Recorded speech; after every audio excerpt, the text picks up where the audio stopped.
may have already all had a chance to work with an analyst. If not, I really want you to try and take everything from this session to try and understand how that analyst can help you in what you need to do on the pitch and in the management of the team. And really not to be scared of analysts. I meet quite a few coaches who are scared about analysts and what analysts are bringing to the game. The first thing we have to be clear is that a football analyst is there to support and to enhance what you do as a coach. They are never there to take over your job or to try and kick you out of a club. That's never the case. The role of an analyst is really to support you as a coach and enable you to do what you have to do on the pitch better. وسام, I'll let you اوكي. طبعا كباتن يقول انه هو سعيد بالتواجد معنا، راح ان شاء الله هاي الساعه تكون مفيده لنا. راح يكون هدف من عنده انه هو يعرف الكباتن الموجودين، خصوصا انه الكل بين اي لايسنس وبرو لايسنس، انه الهدف من وجود المحلل وايش هو عمل المحلل، ماذا يفعل المحلل مع المدرب خلال الملعب وخارج الملعب، إضافة إلى أنه ركز على أنه لازم نقتنع أنه هدف المحلل هو المساعدة. أنه تعرفون بعض المدربين ماخذين عقليات أنه أنا ما أريد محلل لأنه ممكن المحلل يجي يأخذ مهنتي، فيقول هذا اختصاص بعيد جدا وما في أي محلل يفكر أنه يجي يأخذ مهنة المدرب. Thank you. So today I'm going to talk through 6 areas. Firstly, some take-homes about our analysis process at the FIFA World Cup. Obviously, we're now less than 2 years out from the Qatari World Cup, which I can tell you everybody in FIFA is getting extremely excited about. And obviously, we've had a chance to visit some of the fantastic stadiums here so far. Next, again, a take-home message from the FIFA Women's World Cup. And this is an area of the game that is growing massively. And I think it's important to mention, I did a presentation similar to this to the League Managers Association in England. And I really wanted to make clear that, you know, on this call, we have 102 people so far. There are going to be more and more opportunities for coaches to get jobs in the women's game, in and around the whole world. It's something that our FIFA president is pushing very strongly.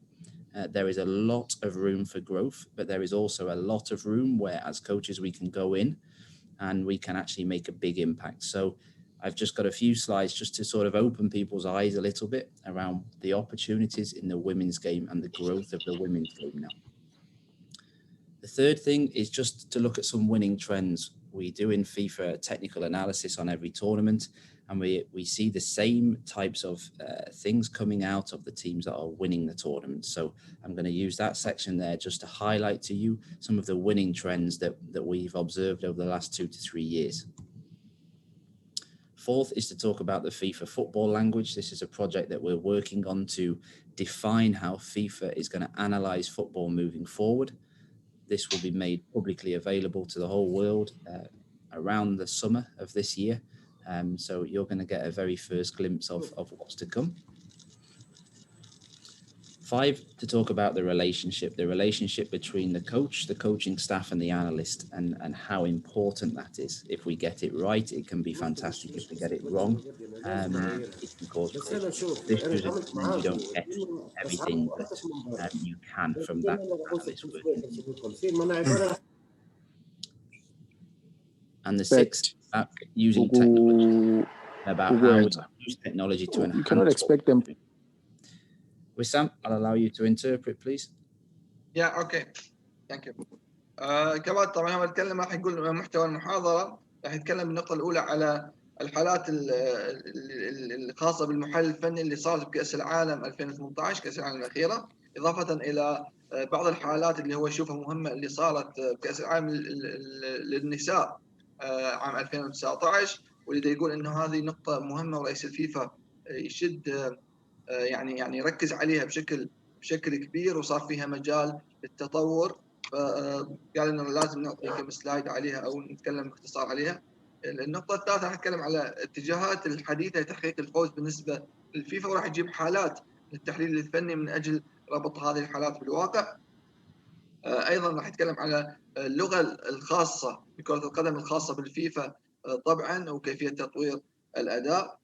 النقطه الخامسه راح اتكلم على العلاقه بين المدرب يعني الجهاز التدريبي او المدرب مع الفريق الفني وكيفيه تطوير الفريق وكيف انه العلاقه بينهم هذه لو كانت جيده راح يتطور الفريق بشكل كامل، لو كان فيها خلل راح تاثر على باقي الفريق. وايضا النقطه الاخيره راح اتكلم على استخدام التكنولوجيا في تحليل الفن. Shukran. Okay, so let's move on and have a look at some of the analysis processes we did in Russia at the World Cup in 2018. So we have a technical study group, and this comprises of former coaches or even sometimes current coaches, former players, and then the football analysis team as well. So we had in Russia, we had Marco van Basten, we had Andy Roxburgh, your AFC technical director. We had Carlos Alberto Pereira, who was former World Cup winning coach with Brazil. He was the head of the technical study group. We had Bora Milutinovic, who I believe is resident here in Doha. And we had Emmanuel Amaniki, former player of Barcelona. One of the main things we observed during the group stage is on the screen now. So the space between the lines was practically non-existent at this World Cup. What does that mean? It means that the teams were playing extremely compact, normally on the edge of their own 18-yard box. And this was making it extremely difficult to play through that opposition block. Wissam? اوكي. طبعا راح يبدي بكاس العالم 2018 ونتكلم على انه كاس العالم تعرفون دائما يكون في تقرير فني للبطوله، يكون في خبراء ومدربين سابقين. كانت طبعا مجموعه الدراسات الفنيه في البطوله الاخيره اللي هو ماركو فان باستن، اندري اوكسبرغ، كارلوس البرتو البرازيلي. اندري اوكسبرغ طبعا اللي هو الحين المدير الفني تبع الاتحاد الاسيوي، كارلوس البرتو بيريرا البرازيلي، وبورا مثل ما تعرفون اللي عندنا شغال هني، ومانويل مونيك اللي هو لاعب برشلونه. طبعا النقطه المهمه اللي ركز عليها انه بهاي كاس العالم الفراغات كانت غير موجوده، يعني معناها التكتل الدفاعي كان كبير جدا وصعب جدا انك تلعب الكرات البينيه اللي تخترق المدافعين. Okay, so as an analyst, then when when we had our technical discussions, we looked at how could we actually put a number, how could we measure this, and then how could we use that information to inform our analysis moving forwards. So hopefully this plays okay for everybody. It may be a bit jumpy, but you'll get the feeling. So we measured the out of possession team compactness. So as you can see here, this is the shape of the opposition team. We measured the distance of the deepest defender from the goal line, the team length out of possession, and the team width out of possession. طبعا من خلال هذه المعلومات يعني كيف انه المحلل الفني يحاول يوصل معلومات للمدرب مثل ما تشوفون بالفيديو، كيف انه الفريق متكتل، المسافه بين الحارس وخط الدفاع قريبه جدا، المسافه بين اللاعبين قريبه جدا لما الكره تكون بحوزه الفريق المنافس. And all of the same metrics for the in possession team. This was the Spain versus Russia in the round of 16. This was. So we started to see that we can put numbers to our coaching observations. And this is from the technical study group report. That's all available on FIFA.com. What we then look to do is put that into a report. And here you can see on the left side, the in possession and out of possession team compactness. You can see, for example, that the two fullbacks here in Brazil, they progressed into those wider areas and further advanced areas with the ball, or when Brazil had the ball. Then when they didn't, they came back into that compact shape. And you can see on the center and the right pitches here, all of the metrics for Brazil. So this was 39 meters when they had the ball, the deepest defender, so the offside line, we could say, or 37 meters. So only 2 meter difference on the pitch from when they had the ball and when they didn't have the ball. طبعا مثل ما تشوفون هذا الشكل طبعا هذا موجود بالتقرير الفني بالفيفا. معطي مثال لفريق البرازيل كيف انه الصوره الاولى على اليسار في حاله يعني استحواذهم على الكره، كيف انه فاتحين الملعب بشكل نسبي، لكن التقارب ايضا موجود. وكيف انه متكتلين بعد ما يفقدون الكره. الصوره اللي في النص تبين انه المسافات، وكيف انه البلوك كله ب 30 متر، وبعد المدافع عن المرمى، اخر مدافع عن المرمى هو 39 متر، وايضا ارض الملعب 44 متر. فمثل ما تشوفون هذه القياسات كيف انه تثبت انه المسافات كانت قريبه وخطوط الفريق كانت قريبه على بعض. So here's a few examples. So this is the game Argentina versus Iceland. Argentina in the dark blue and Iceland in the white. And you can see here how Iceland came back into a very, very tight, deep defensive block, making it almost impossible for Argentina to break through that central area on the edge of the box. All 10 players here almost back inside their own penalty area, 6 meters from their own goal line. مباراة ايسلندا والارجنتين، شوف كيف الفريق الايسلندي الارتداد السريع، وكيف انه غطى المنطقة الوسطى، منطقة العمق، وكيف انه كلهم كانوا يدافعون داخل منطقة الجزاء. اصبح من المستحيل انه الفريق الارجنتيني يمر من هذه المنطقة. Is the next one Mexico versus Sweden, another Scandinavian country here. But again, just look how tight they close that area on the edge. They allow the spaces on the side absolutely free, but an absolute wall of yellow in the middle and really no chance to play through that central area. طبعا مثل ما شفنا ايضا في مباراة المكسيك والسويد، كيف انه الفريق السويدي متكتل في منطقة العمق، ما في اي مجال انك تخترق العمق، لكن ايضا كانوا تاركين المساحات الفاضية في الاطراف، لكن كانوا مركزين على منطقة العمق في الوسط. And finally, here's the World Cup winners, France against Belgium in the semi-final. Not quite as deep, not quite as tight a block, but still a very, very compact block of 10 players, making it almost impossible for Belgium to play through that central area. You can see here they allow the wide areas and the wide players free. ايضا مباراة فرنسا وبلجيكا، نشوف انه الفريق الفرنسي ما هو راجع كثير بالعمق، ما راجع قريب على حارس المرمى، لكن ايضا كان متكتل بشكل كبير ومنع الفريق البلجيكي انه يخترق بين الخطوط. And France in the round of 16 onwards, they had 44% ball possession, and in the game against Argentina, they only had ball possession. So see in the game style they were playing here, they had, I would say they managed the game out of possession because of the shape that they sat in, but also in possession. You can see here, I cut the video a bit soon, unfortunately, but they were going into a very quick, dominant counter-attack, and many of their goals from this tournament came in that fashion. طبعا مثل تعرفون الفريق الفرنسي بهذه البطولة كان اصلا معدل احتفاظه بالكره 44%، يعني من اقل الفرق استحواذا على الكره، لكن كان يعتمد على اسلوب لعب معين اللي هو التكتل، وايضا التحول مستغلا قدرات لاعبيه. خصوصا نتكلم عن مباراه الارجنتين، كان ايضا نسبه الاستحواذ الفريق الارجنتيني بشكل كبير، لكن فرنسا هي اللي فازت بالمباراه. So again, here is when the analyst comes in. So I showed you how we measured those numbers and how we measured or put a number to the observations that our technical study group had observed. And here we see in white is the in-possession team shape of all 32 teams at the World Cup, and in blue, the out of possession, with France highlighted in gold. And if you look at the bottom here, you have Belgium around 8 or 9 from the least compact. And then in the middle, you have Croatia and England and France. One thing we observe with France, and every different metric we looked at, is that they were very, very balanced. Only when it came to shooting efficiency did we see them at the top end of the graph. For the rest of the tournament, and you can see here with England, with Croatia and Belgium, the other semi-finalists, they were all in this balanced or mid-range of all of the metrics. They weren't too extreme one way or another.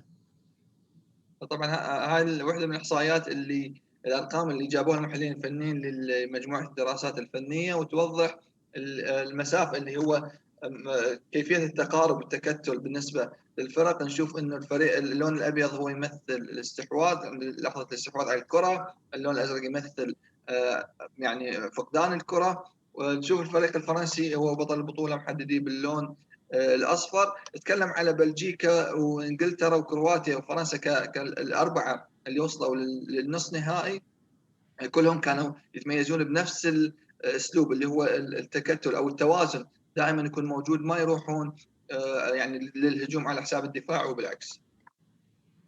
And you all know as coaches, when there is an action, there is always or you hope that you get a reaction. But what we saw in this World Cup, you can see on the left, that the number of shots outside the penalty area decreased by nearly 32% from 2010. So in 8 years, we saw nearly 33% decrease in the number of shots outside the area. On the right is the interesting one for me, is the shots needed to outside the area to score one goal. And we see there was less shots in Russia. However, there was also less shots needed to score a goal. طبعا هذه واحدة من الإحصائيات المهمة بالنسبة له. على اليسار نشوف إنه عدد التسديدات خارج منطقة الجزاء بكل كأس عالم. فإذا نشوف إنه في 2010 و2014 و2018 كيف إنه كانت التسديدات كثيرة وقلت. ونشوف على اليمين اللي هو كم عدد التسديدات المحتاجة لتسجيل هدف. فإذا نشوف إنه صح إنه التسديدات قلت، لكن نسبة تسجيل هدف أيضا قبل كانت كأس العالم اللي فاتت كانت 42 تسديدة تسجيل هدف، كأس العالم الأخيرة صارت 29. فبالتالي يعني دقة التسديد صارت بشكل أكبر رغم عدد التسديدات أقل. So like I said, whenever there is an action, there is always a reaction or an impact. And our goalkeeper specialist observed the impact. Here was Korea, I believe it was, versus Mexico again. And when the shot comes in, I've paused the video. Look at the Harris, look at the goalkeeper. He has absolutely no vision of that ball at all. And although it looks like a fantastic goal, actually, I'll play this back one more time. The ball is not so far in the corner. But actually, because the vision of the goalkeeper is blocked, he can't see that ball being struck until very late. He's slightly delayed in his save attempt, and therefore is a goal. And we have quite a few examples of this where the goalkeeper vision on shots outside the area is blocked because teams were trying to close that space. مثل ما تشوفون هذا المرمى يتكلم على حارس المرمى، هدف كوريا الجنوبية على المكسيك. احنا مثل ما قلنا تكتل الدفاع والكثافة العددية بهذه المنطقة راح تخلي من الصعب على الحارس انه يكون عنده رؤية واضحة للكرة. بالتالي حتى لو من مسافة بعيدة او ما تكون في الزاوية، يعني في الزاوية الصعبة، صعب على الحارس انه يتعامل معها بسبب زحمة اللاعبين الموجودين لحماية هذه المنطقة. وبالتالي دائما هو يتكلم على ان لكل فعل رد فعله فيه تأثير هنا على حارس المرمى انه أثر على رؤيته. Okay, so hopefully that's an example of how an analyst can help a coach who is making observations on players and team shapes and how teams are functioning to start to put some objective information to allow that coach to be more informed about what they're seeing on the pitch. وبالتالي هنا يجي دور المحلل انه كيف يعطي معلومات على شكل الفريق المنافس، اساس انه المدرب يختار القرار من ناحيه التشكيل يكون شيء منطقي يتعامل معه مع المنافس. Okay, so we'll move on now to the FIFA Women's World Cup, which was played in France in 2019 in the summer. First thing to observe, really, you can see on the screen here. So in 2011, the Women's World Cup was only 16 teams. In 2015 in Canada and in 2019 in France, the Women's World Cup was 24 teams. The next edition, which is being played in Australia and New Zealand, has been increased now to 32 teams. So here, I think is a very, very clear statement from FIFA about the growth of the women's game and where that women's game is going in the world. طبعا احنا راح نجي نتكلم على كأس العالم للنساء في اللي صارت اخر مره في فرنسا. نتكلم على كيف انه نمت كرة القدم النسوية من 2011 كان في 16 فريق بس، 2015 2016 صاروا 24. كأس العالم القادمة راح تكون باستراليا ونيوزيلندا راح تكون 32 فريق. فبالتالي هذا دليل على كيف تنمو الكرة النسوية. And one thing to mention, that the head coach of England, women's team, was Philip Neville, who played for Man United many years. So certainly in Europe, we're seeing a lot of coaches now going into the women's game. And he's actually just now moved to Miami FC to take the men's senior team. So he used the women's team to enhance his coaching experience. And now he's just moved back into the men's game in America.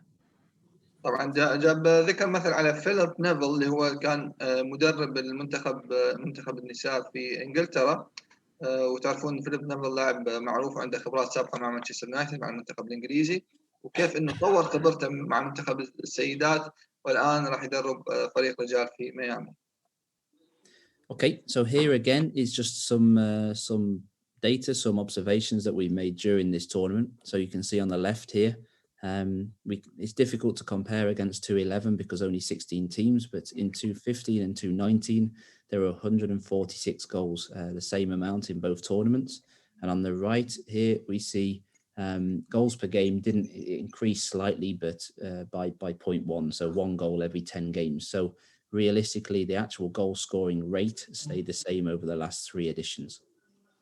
مثل ما تشوفون على اليسار ان عدد الاهداف في كل بطوله من 2011 2015 2019 مثل ما قلنا، طبعا ما في مقارنه بين 2015 2019 مقارنه مع 2011 انه عدد الفرق كان 16 وصارت 24. اذا جينا على اليمين عدد الاهداف في يعني معدل الاهداف في كل مباراه مثل نشوف انه تقريبا هدفين وفاصل 69 البطولتين الاخيرتين نفس المعدل. So now I'm going to pose a question to you as coaches, just for you to think about what you would do if you were taking a team. So 2011, if you scored the first goal, 75% of the time you won the game. In 2015, if you scored the first goal, 71% of the time you won the game. However, in the last Women's World Cup, if you scored the first goal, 87% of the time you won the game. So that's 9 out of 10. Nearly 9 out of 10 times when you scored first, you won the game. And then the second problem, or the second piece of information, is in 2011, the first goal's average time was 26 minutes 45 seconds. In 2015, that increased almost by 2 minutes to 28 minutes 51 seconds. But in 2019, that first goal came nearly 5 minutes earlier. So my question for you to think about is, as a coach, what would you do now you know that information? The importance of the first goal is critical because 9 times out of 10, if you score first, you win. But also that first goal is coming a lot faster. So USA, who won the Women's World Cup, other than in the final, they scored the first goal within the first 13 minutes of the match. مثل ما تشوفون هاي الإحصائية، يقول هذه الإحصائية تخلينا نسأل سؤال كمدربين. نشوف على اليسار نتكلم على إنه نسبة فوز الفريق اللي يسجل أولاً، كانت هذه النسبة 2011 75%، 2015 71%، آخر بطولة صارت 87%، يعني تقريباً 9 مباريات من أصل 10 الفريق اللي يسجل أولاً هو اللي يفوز. على اليمين نشوف معدل تسجيل الهدف الأول في البطولة كامل. 2011 كان دقيقة 26 و45 ثانية، 2015 28 و51 ثانية، 2019 23 دقيقة و30 ثانية. هنا يقول احنا لازم نفكر نسأل أنفسنا كمدربين، نشوف إنه الأهداف تجي بوقت مبكر أكثر، واللي يسجل أولا هو على نسبة كبيرة بالفوز. تكلم على منتخب سيدات أمريكا إنه حتى بالنهاية سجلوا بدقيقة 13، فهذا سؤال لازم المدربين يفكروا فيه كيف يتعاملون معه. So as a coach, you've got to ask yourself, is this a psychological problem? Are the players not prepared when they're going out psychologically? And from a tactical perspective, do we push for that first goal, or do we try and defend for that, to not concede that first goal? And that comes into your coaching philosophy and about how you would lead a team with that information. أنت كمدرب هنا تسأل نفسك، هل إنه أنا كيف أتعامل مع هذه الإحصائية؟ هل إنه أنا أضغط على أساس إنه أسجل هذا الهدف الأول، أو إنه أحاول أدافع بشكل أفضل بشكل مركز أكبر على أساس إنه امنع الفريق الثاني من تسجيل هذا الهدف المبكر.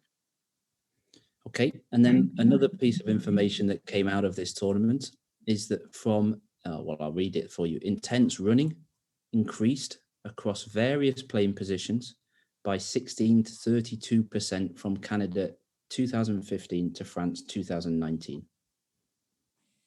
المعلومة اللي أريد أضيفها أيضا ببطولة كأس العالم الأخيرة إنه الجري بشدة عالية زاد طبعا عبر المراكز المختلفة، زاد بنسبة بين 16 إلى 32% مقارنة بين كندا 2015 البطولة اللي صارت بكندا 2015 وفرنسا 2019. Okay, so we have women's specific speed thresholds, which you can see on the left. So when we talk about intense running in the women's game, we're talking about over zone 4, which is 19 kilometers an hour. The men's are slightly higher than the women's ones. We have specific thresholds for men and women, but we can see here, so above 19 kilometers an hour, there was a 15% increase. Above 23 kilometers an hour, which for me, I can tell you is a sprint, a full out sprint. I'm not very fast, is 29%. So that increased by 29%. So again, here's an analyst giving you information. Now, as coaches, how do you then take that information? We know in a game, the demand on players for the high intensity efforts are higher. Now, as a coach, how do you then, in your training sessions, make sure that you're physically prepared to give the output or able to give the physical output and effort now required 4 years later?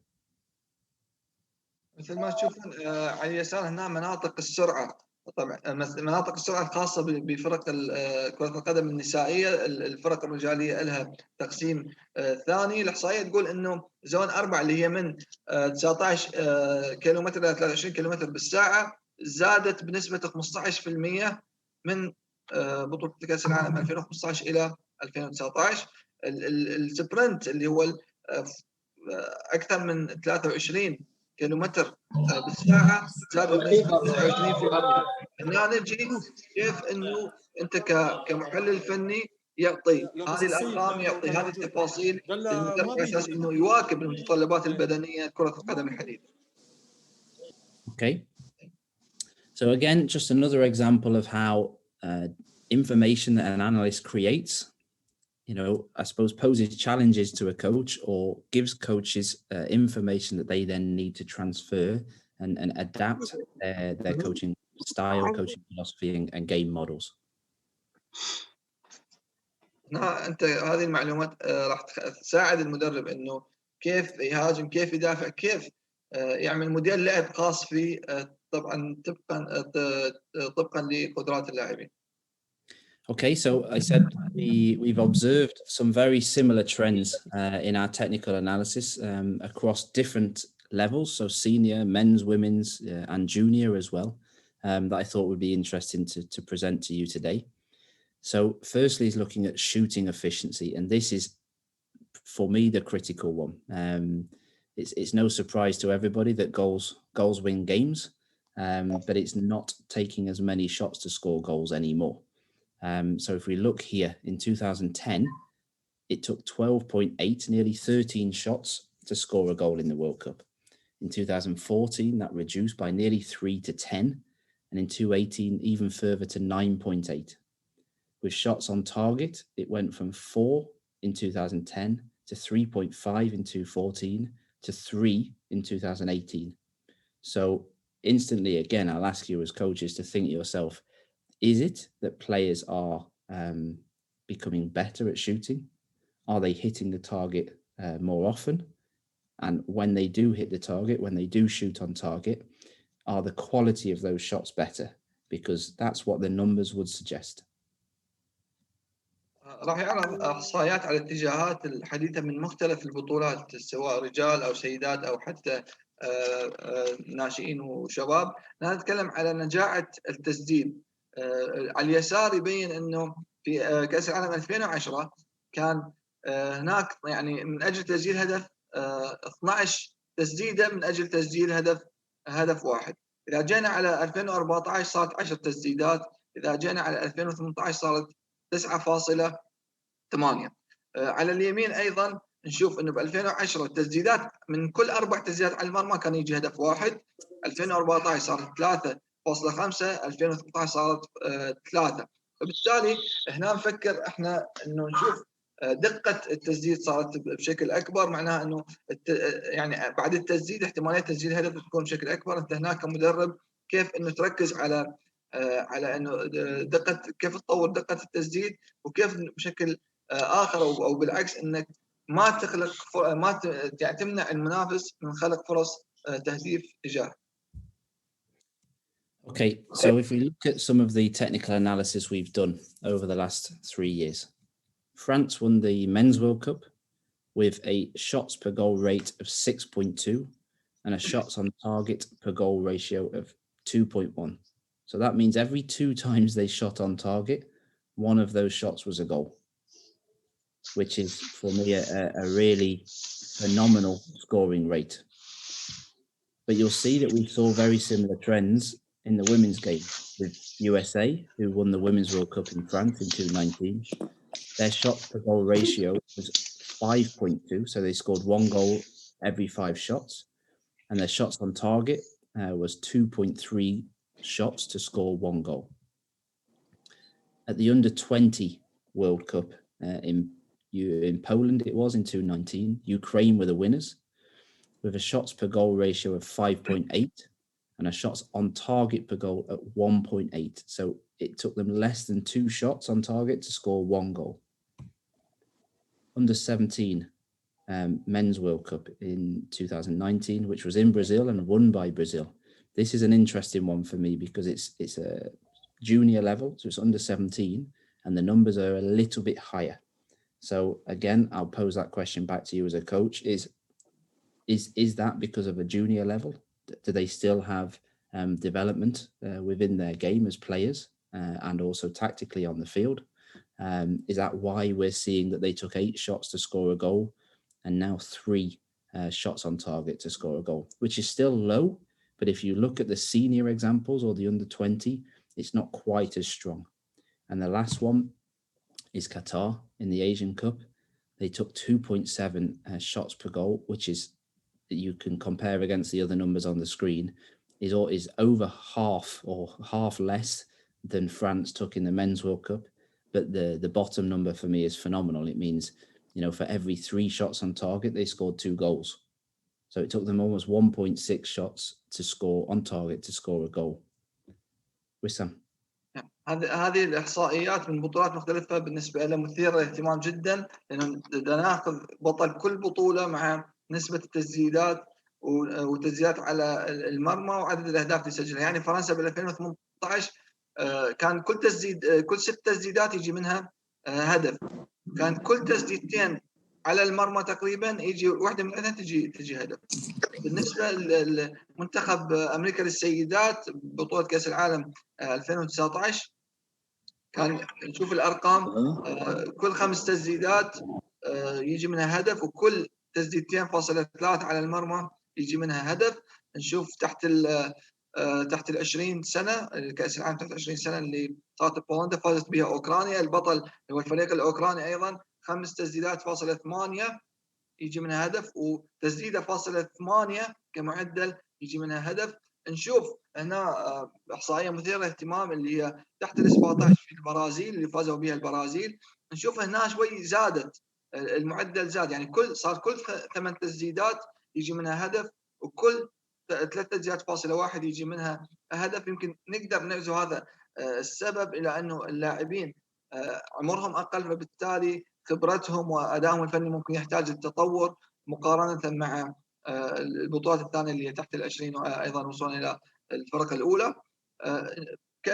كأس آسيا البطل هو كان المنتخب القطري. نشوف إنه المعدل كثير كبير، يعني نشوف كل تسديدتين فاصلة 7 اجى منها هدف. إذا جينا على تسديدات على المرمى باتجاه المرمى، يعني تقريبا كل 3 تسديدات كانوا يجي منها جولين، فكانت نسبة عالية جدا للتهديد. And one of the great things here, if you're lucky enough to be a coach that has some statistics from the match provided to you, this is very easy to work out. However, if you are a coach that doesn't have this data, it's also very easy, because all it is counting the number of shots your team take, the number of shots that were on target, and dividing that by the number of goals scored. So if you wanted to do this on your own with the team that you're working at, with whichever level that is, all you need is a pen and paper, and every time a shot is taken place and a goal scored, you just mark the number. وجود هذه الاحصائيات اكيد راح تفيد المدرب وتساعده انه يستفاد من هذه النتائج، لكن ايضا بعض المدربين ما عندهم هذه الامكانيه او ما عندهم فريق تحليل فني ممكن يجيب له الاحصائيات الدقيقه، لكن هذه الاحصائيات ممكن ايضا المدرب ورقه وقلم يمكن يحسب على التمريرات، يحسب على التسديدات مع مقارنه بالاهداف، ويقدر يطلع بنتيجه ممكن يستفاد منها بالعمل ماله. Okay, so hopefully that's a metric that maybe you can start to implement with the teams and the players that you're working with. Of course, you can do it on an individual level as well. But now I'd like to introduce you to the FIFA football language, which is a project we've been working on for over a year now. And like I said at the start, this will be made fully open source, openly available to everybody in the world this summer coming. I'm going to show you some of the information inside. راح نتكلم على المشروع اللي هو لغة كرة القدم. طبعا يقول هذا المشروع صار أكثر من سنة نشتغل عليه، هو متاح للجميع إنه يستفادوا منه، مثل الماتريكس أو الجدول اللي يبين فيه حالات فنية كثيرة. So this looks like a very big table, and I just want to give the rationale of why we decided that we were going to do this in FIFA, because we did an assessment of the 5 main data providers around the world at the Club World Cup in 2018. And if you look at the numbers we have here, this is all the same games, 5 different providers. You can see that only goals and kickoffs did they all agree on. When we compared different providers, we saw that there was variance in the numbers. So they didn't have the same number of corners, they didn't have the same number of penalties or throw-ins or free kicks. And I'm showing you this graph not to put you off using data, but in my experience, we have to I suppose take the data as we see it, but not use it exactly as a reference point. In my early years as an analyst, I've seen coaches really shout at players because they didn't run 100 meters further than they did in the previous game.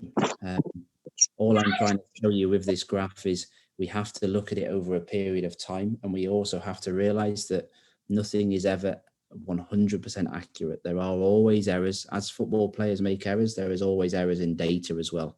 So, when you receive this information, it should be there to help guide your observations and support your observations.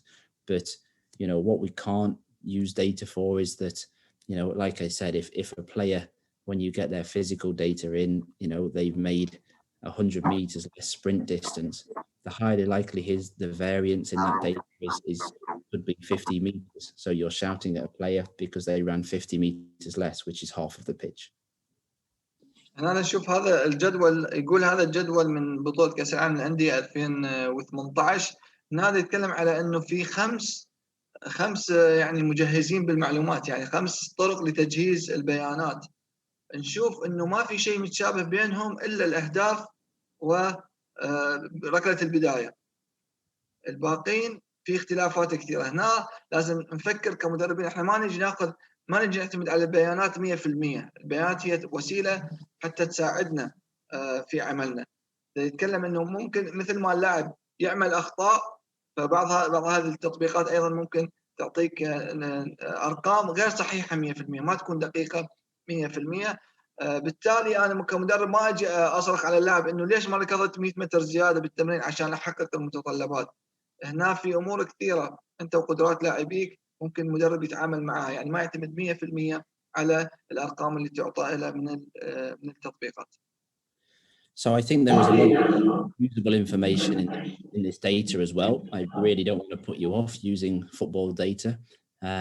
But from FIFA's side, we made the decision that for a World Cup, which is a tournament that is watched by over half of the people on the planet, we wanted to increase the level of our football data.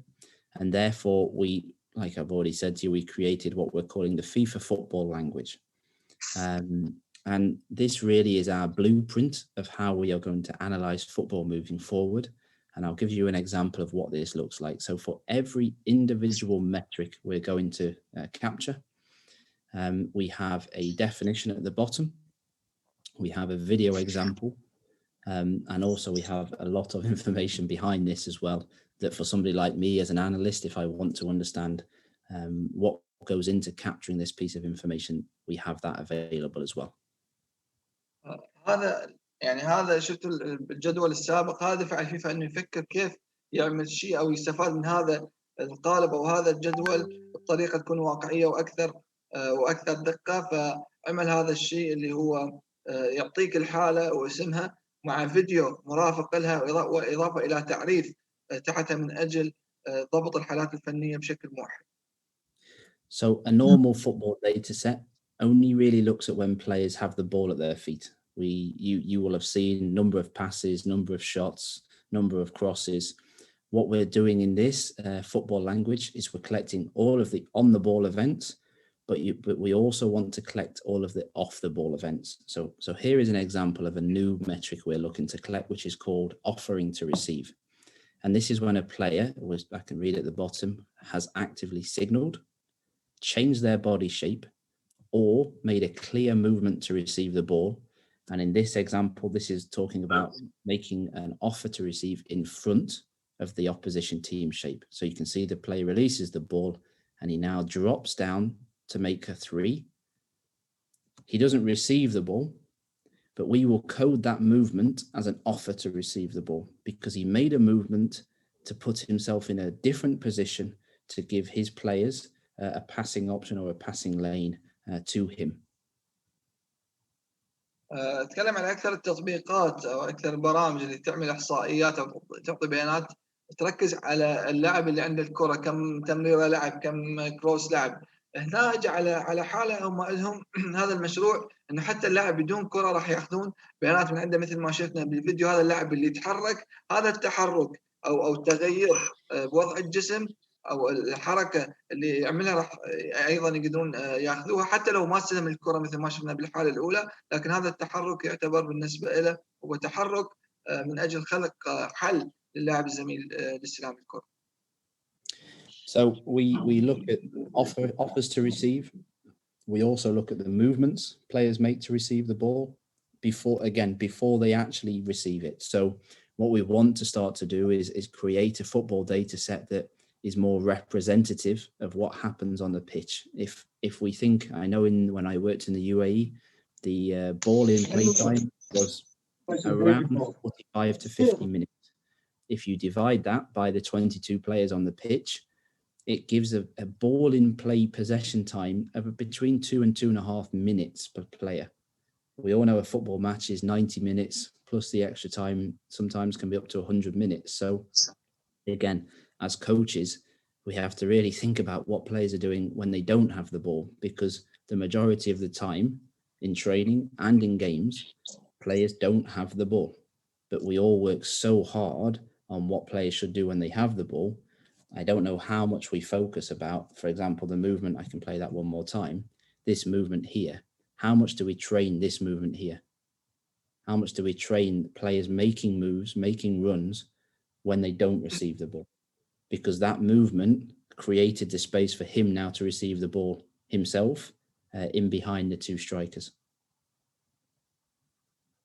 نتكلم على مثل ما قلنا انه شفتوا حركه هذا المشروع الجديد ياخذ حركه اللاعب بدون كره وكيف انه يقدم او يعطي حلول الزملاء فتتسجل له بالبيانات، لانه مثل ما تعرفون انه المباراه 90 دقيقه، لكن النسبه الاكبر من هذا الوقت اللاعب راح يكون بدون كره، فمهم جدا انه يقربون هذه الاحصائيات على واقع المباراه، بالتالي يشوفون اللاعب بدون كره كيف يتحرك، شو هي الحركات اللي يعملها وهل هي مفيده او لا.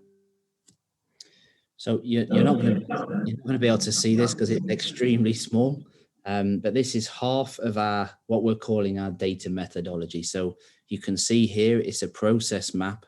And again, this will be made available on FIFA.com once we're ready to publish it. We're still just tweaking a few of the areas at the moment, but this really is an example of if you were a coach and you're interested in movement to receive, or you're interested in where players receive the ball, there'll be a section of this big schematic, this big methodology that you can go and look at, and you can see all of the different options and variations of how players receive the ball and where they receive the ball.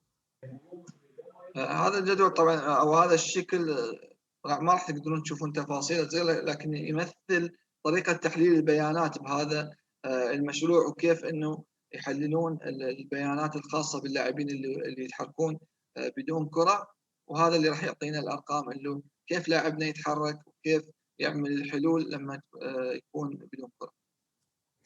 And I did a presentation to a university who basically they do a master's degree in football performance analysis, and they asked, with the team that we now have in FIFA, so our internal team at FIFA, we have 25 football analysts that day in, day out sit and watch football games, and they code one analyst, codes one player for the full 90 minutes of the game. So for example, at the Club World Cup here, we have a team of 25 football analysts coding one player, one player each. We have 4 managers that run a very thorough QC, quality control process of the information that they're collecting. We then also have 2 what we're calling football data scientists, and I'll show you some of the work they are doing. We have a football data engineer who is the one that organizes and effectively keeps the process running. And we have an in-house football performance analyst as well, whose job is to try and transfer some of this information that we're collecting, this football data, into knowledge and intelligence that somebody like yourself as a coach could better understand. نتكلم على الفريق اللي يشتغل بالفيفا كمحللين. هو بالنسبه لهم عندهم فريق من 25 محلل فني. كل يعني هذه المحللين لما يشوفون مباراه، كل واحد منهم راح يكون مسؤول على لاعب، يتابع لاعب داخل المباراه. ايضا عندهم 4 مدراء اللي هم يكونون مسؤولين على جوده هذه المعلومات، اضافه الى 2 من علماء تحليل البيانات، 2 من مهندسين تحليل البيانات، إضافة إلى مختص يحول هذه المعلومات إلى واقع كرة قدم. وبالتالي فريق كبير يشتغلون على التفاصيل بشكل أكبر. And the points on the screen are basically points that I will put in our job description of when we would look to give or offer the job to a performance analyst. So I think it's quite important to show you as coaches, because you may at some stage be in a club where you have to appoint or you have to recruit a performance analyst. And I think some of these things are really high on the importance list for me. So number one, they have to understand football. They have to have a high knowledge of football intelligence. Number two, they need to be able to recognize and identify instances against a list of definitions. So you may see crosses in one way. If your analyst doesn't see it in the same way as you, then the information they'll be giving you won't be the same as you see it with your eyes. And I'm going to come on to that relationship in a minute, but that's the operational definitions part, is that they need to be able to observe data against how the coach that they're working with sees the game. They should also have a huge dedication to the project and to the team. Again, you want people working with you that are as passionate about what you're trying to do as you are yourself. Also, they need to be hugely self-motivated. Being a football analyst, I can tell you, is an extremely difficult job. Typically, you're the last one to go to bed and the first one up in the morning. And they have to do a lot of work behind the scenes before, for example, the numbers I presented to you at the start of this project become available. Second to last, high levels of time management. So they must be able to manage their time properly. And also they must have a real desire to learn. And I think there's over 150 of you on the call today. You all also have a desire to learn and improve and become better. So there's just some key points that we look for in our team of football analysts. هذه النقاط تبين انه ايش المتطلبات اللي هم يريدوها في فريقهم الفني من اجل انه يقبلون باي شخص مقدم لهذا المنصب. يقول كمدربين احنا لازم نعرف ايش مواصفات المحلل الفني الناجح، على اساس انه لو حب واحد انه يعني يستقطب اي احد من المحللين الفنيين لازم تكون عنده هذه المواصفات اللي هي مستوى عالي من ذكاء الميدان لكرة القدم، يكون عنده قابلية على التشخيص والتعرف على الاشياء او النماذج من خلال يعني نماذج الحالات الفنيه اللي تصير في المباراه. ايضا يكون عنده الرغبه والشغف للمشروع الفريق او للفريق اللي راح يشتغل فيه. لازم يكون قادر على التحفيز الذاتي، لازم يكون عنده مستوى عالي من اداره الوقت، لانه اداره الوقت بالنسبه لهذا الشخص مهمه جدا. لازم ايضا يكون عنده الرغبه في التعلم، وهذا الشيء مو بس المحلل الفني، ايضا المدربين. واحنا وجودنا هنا مع بعض هي تعبير عن انه كل واحد عنده رغبه انه يتعلم اكثر واكثر. And I promised to show you some of the work our data science team are doing. So here, I think this video just plays through and through, but we don't manually collect all of the football data. So here we use tracking data, which I'm going to talk a little bit about, but tracking data gives you the position, the XY position of every player on the pitch 25 times a second.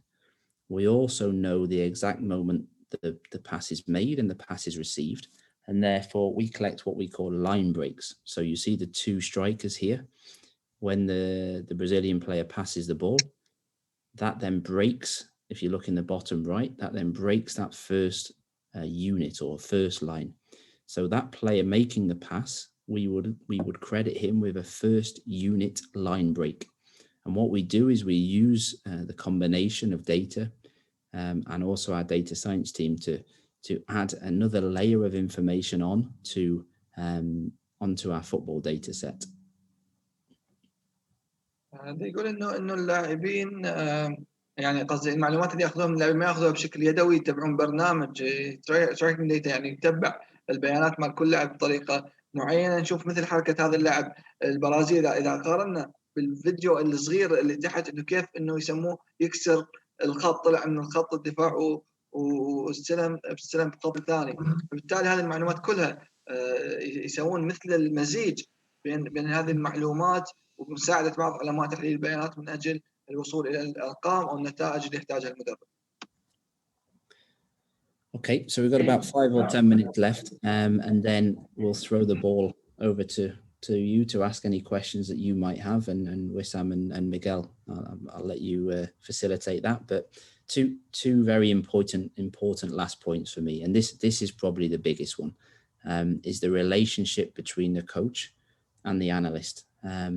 Our goalkeeper specialist, Pascal Zubabula, he is also very passionate that the goalkeeper coach has a very strong relationship with the head coach. Many times as a goalkeeper coach, you know, he gets sent, or goalkeeper coaches get sent to one side just to work with the goalkeepers. But realistically, the goalkeeper is playing as many balls with his feet now as an outfield player does. So is it the right thing that they only work on saves with their hands, but we expect them to be able to play with their feet? The same thing is with a football analyst. A performance analyst cannot help you if he does not know what you want to achieve. My personal experience, I've worked with coaches who don't or didn't let me into their team. They didn't let me really into their team meetings, into their discussions about games, about players. And that didn't help me do my job, because if I don't know what the coach I'm working for really wants from me and is really trying to achieve with our own team, but also against the opposition team, I can't help you. تكلم على انه اعطى مثال على التعاون بين الفريق الفني والمدرب، ايضا ربطها مع مدربين الحراس، وكيف انه كان يتناقش مع باسكال اللي هو خبير الحراس بالفيفا، كيف انه بعض المدربين يقول له انت روح وجه الحارس من الجهه الثانيه. والحين احنا مثل ما نشوف بكره القدم الحديثه الحارس يعني جاي يلعب تمريرات يمكن اكثر من بعض اللاعبين بالملعب، فبالتالي لازم يكون قريب من الفريق حتى يعرف شو يصير. هو بالنسبه لي كمحلل فني يقول انه المحلل الفني ما يقدر يساعد المدرب اذا ما يعرف ان المدرب شنو هدفه، الى اين يريد ان يصل يعني. فبالتالي لازم يكون قريب على الفريق على اساس انه يعطي المعلومه بشكل صحيح. So sometimes coaches, they would bring their own analyst. Sometimes an analyst is already inside the club. But whichever scenario, I would plead you all, if you really want to get the best out of your analyst, bring them as close to you as possible. I'll tell you now, in Europe, what is happening is many football analysts, they are becoming technical assistant coaches. They spend half their time on the grass, stood next to the coach, half their time in an office, watching games, coding games, and producing data. Because the transfer of that information onto the grass is very difficult. And that's the sort of trend that's happening in Europe now, is the analyst is no longer purely sat in an office or in the stands. They are starting to come and support the coach and be next to the coach and help that coach translate the information that they have onto the pitch. اكيد نعرف انه المحللين الفنيين انه المدرب يكون معاه في الاستاف، يا انه يكون هو اصلا موجود في النادي. بكل الاحوال هو يفضل انه دائما المدرب يكون قريب على المحلل الفني. وكثير صار في اوروبا حالات انه بعض المحللين الفنيين صاروا مثل المحللين ومساعدين المدرب بنفس الوقت، يعني يكون نص عمله في الملعب ونص عمله في تحليل البيانات، على اساس انه هذا القرب راح يعطي المعلومات الصحيحه وكيف انه يترجمها الى واقع ملموس بكره القدم. So I've got a few points here that I think are critical for this relationship. Number one, your analyst has to understand your football philosophy. How do you as a coach want to play the game? Again, if he doesn't understand how you want to play the game, how can he help you in producing data or video about players that you know, for example, you want your central midfielder to drop down and make a 3. If he doesn't know that, he can't observe that when he's watching the games. So he then can't provide you video examples of when that player does it well or not well. Secondly, the game model. How do you want to play? Also, how do you want to play against specific players?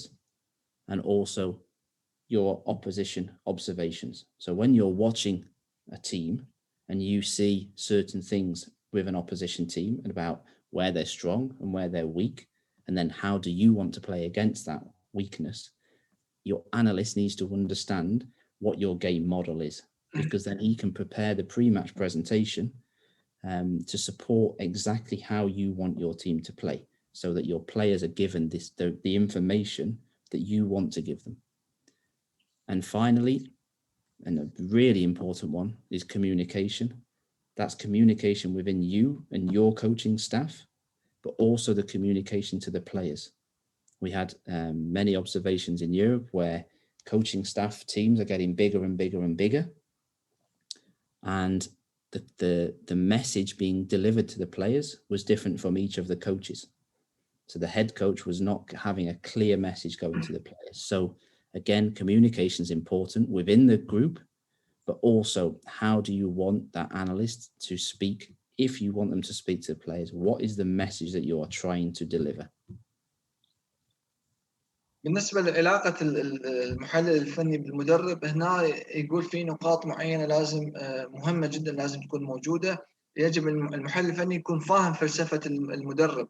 اذا ما يعرف فلسفه المدرب كيف راح يقدر يعطي المعلومه هل هذا اللاعب يتحرك صح او لا. ايضا اسلوب اللعب المدرب، كيف يحب المدرب انه يلعب، وتفاصيلها ايضا لازم تكون معروفه. ايضا كيف يحب يلعب من خلال المراكز الخاصه، يعني كلاعبين بمراكز معينه، كيف يتوقع منهم المدرب انه يعملون، كل واحد بفلسفته. طبعا بالنسبه للمدربين ايضا المحلل الفني لازم تكون عنده فكره عن هذا الموضوع، وكيف يريد المدرب المحلل انه يراقب او يتابع الفريق المنافس، لانه كل مدرب له يحتاج معلومات معينه من الفريق المنافس، ما تقدر تغطي كل المعلومات، فبالتالي في نقاط معينه لازم يعرفها المحلل الاساسي، يعطي المعلومات اللي يحتاجها المدرب. النقطه الاخيره اللي هي التواصل مو بس بين المحلل والجهاز الفني، لكن ايضا التواصل مع اللاعبين، لانه بعض المرات المحلل الفني هو اللي يعطي معلومات للاعبين. ومثل ما نشوف باوروبا الان اعضاء الجهاز الفني يكونون عدد كبير، وممكن تصير حالات انه 25 مثلا مدرب او عضو بالجهاز الفني، كل واحد يعطي معلومه شكل للاعب، وبالتالي التواصل بينهم ووصولا الى اللاعبين جدا يكون. Okay, and my last point, before we throw the ball to you for any questions you may have, is about technology and how we should use technology. We're all sat on Zoom here right now because we can't be here in person. So technology is a tool. In the same way that a hammer is a tool to knock a nail into a piece of wood. You know, technology is a tool. We should not be scared of technology, but what we should always do is make sure technology is supporting our processes. What do we need to do, and how can we use technology to support what we are trying to do? On the left here, you'll see different types of softwares and platforms and data that a football analyst would use. So video analysis software that enables you to take in a match feed, a match video, and to start to take clips from that video. Video telestration software, some of the videos I showed you earlier in the presentation where you have the circles and the arrows on the pitch, that software is called telestration software, and that's what a football analyst would use to use those or to draw those images on the pitch. Video distribution platforms, so many of these software providers now, they allow you to make clips in the video, but then also to distribute that to everybody has a mobile phone. You know, every player, you can never get them off the mobile phones now. But you know, we can use that technology to share maybe 5 or 10 clips that you've made or your analyst has made about their performance in training or in a match to their mobile phone that they can review with your comments attached. So it's a way to get players to look at their performances when they're not necessarily with you all the time. And then 2 types of data we have. We have event data, which is exactly that. It's events that happen on the pitch, actions that happen on the pitch. So I showed you the offering to receive metric is one of the many that we have in the new FIFA football language. That would be an event that happens. So that's event data.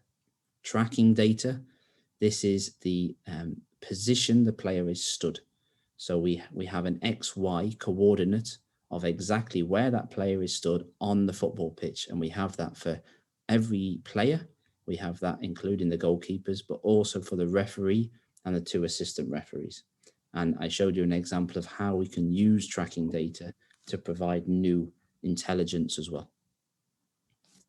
الكلام عن النقطة الأخيرة اللي هي استخدام التكنولوجيا. التكنولوجيا هي بالنهاية هي أداة مثل ما مثلا المطرقة تستخدمها كأداة، ما يجب إنه يعني نقلق منها أو نخاف منها، لكن يجب أن نستخدمها للاستخدام الصحيح. مثل ما نشوف في محاور كثيرة ممكن نتكلم عنها بالتكنولوجيا، مثل التطبيقات الخاصة بتحليل الفيديوهات، التطبيقات الخاصة بتحليل عن بعد، إضافة إلى المنصات اللي توزع المعلومات بشكل كبير على أجهزة، حتى في تطبيقات على الموبايل ممكن واحد يحصل هذه البيانات الخاصة باللاعبين. وفي بعض البيانات الخاصة بوقت الحدث أو وقت المباراة أيضا ممكن الاستفادة منها ووصولها إلى الأجهزة الفنية والمختصين، إضافة إلى التراكينج داتا اللي هي متابعة اللاعبين بشكل فردي، وأيضا حتى الحكام. وبالتالي كل هذه المحاور وكل هذه التكنولوجيا هدفها أنه توصل المعلومة بشكل صحيح للمدربين والمختصين من أجل الاستفادة من هذه المعلومة. Okay, and just to wrap up before we throw the ball to you for questions, football analysts, in my opinion, can do 3 things. They can confirm knowledge. You may have made an observation. A football analyst can create data, they can create video examples to confirm what you saw. They can also create knowledge. The many researches that have been done on professional coaches and players shows that a coach can only accurately recall around 30% of what happens on a football field. And that's an elite level coach. So we can use performance analysts to help fill the 70 to 80% that we can't accurately recall. So they can create knowledge. And they can also inform. They can inform coaches, they can inform players, they can inform technical directors about information and the knowledge from the top two points on this list. So they can do three things. They can confirm knowledge, they can create new knowledge, and they can inform people and about the knowledge that has been created. بالنسبة لدور المحلل الفني يتلخص بثلاث نقاط. النقطة الأولى الكونفيرم اللي هي التأكيد، يعني تأكيد المعلومات. في بعض المعلومات احنا نعرفها لكن المحلل الفني من خلال التطبيقات، من خلال التكنولوجيا هذه يقدر يأكد لك هذه المعلومة ويعطيك تفاصيلها بالأرقام الدقيقة. وأيضا كرييت يعني يخلق معلومة أو معرفة جديدة بالنسبة للمدرب، يعني يكون ما عنده أي فكرة عنها، فبالتالي المحلل الفني يخلق هذه المعلومة أو يوصلها بشكل أسهل للمدرب. وانفورم أيضا يعلم أو يوصل المعلومة للمدرب أو اللاعب من خلال هذه المعلومات الكبيرة الموجودة بالمباراة، هو يوصل هذه المعلومات إلى الجهاز الفني واللاعب. And the last point from me, it is your role as a coach to receive intelligence and to create the message to transfer information in a way that allows players to enhance their performance on the pitch.